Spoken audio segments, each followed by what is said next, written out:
I dal nga shtypi javë më parë, libri i ri i autorit Gjovan Shyti me titull Lojtari i Fatit, sapo ka zënë vend në raftet e disa prej librarive të kryeqytetit. Sikurse shpjegon zoti Shyti, vonesa kohore midis daljes nga shtypi dhe shpërndarjes në pikat e shitjes ka ardhur për arsye të fushatës elektorale të zgjedhjeve parlamentare të 11 maj 2025.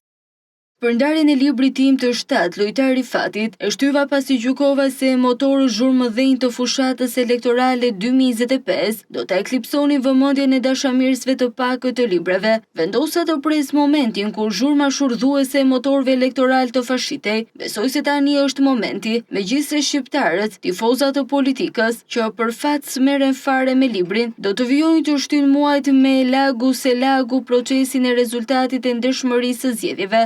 Son autori Shyti, i pyetur rreth tematikës së librit Lojtari i Fatit, pas artikulimit të frazës "Gjithmonë e kam patur dhe vijoj ta kem bezdit tregimin e përmbajtjes", pasi e vlerësoi fyerje për libërdashësit, një lloj joshje artificiale për të imponuar blerje me çdo kusht të veprës. Autori Shyti, veteran i shueshëm i gazetarisë pas komuniste, shprehet përmbledhtazi.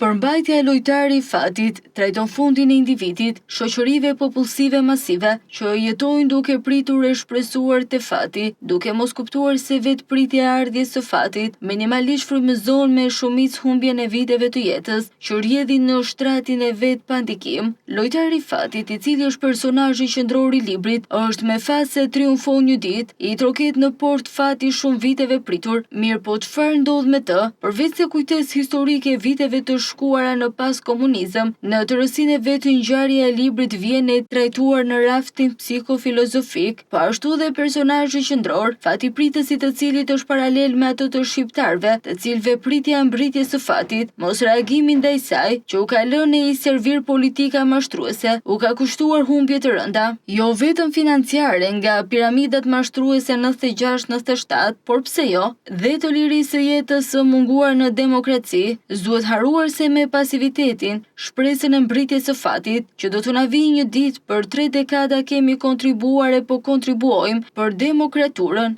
jo për demokracinë e premtuar në fillimin e viteve 90, vlerëson autori gazetari Shyti.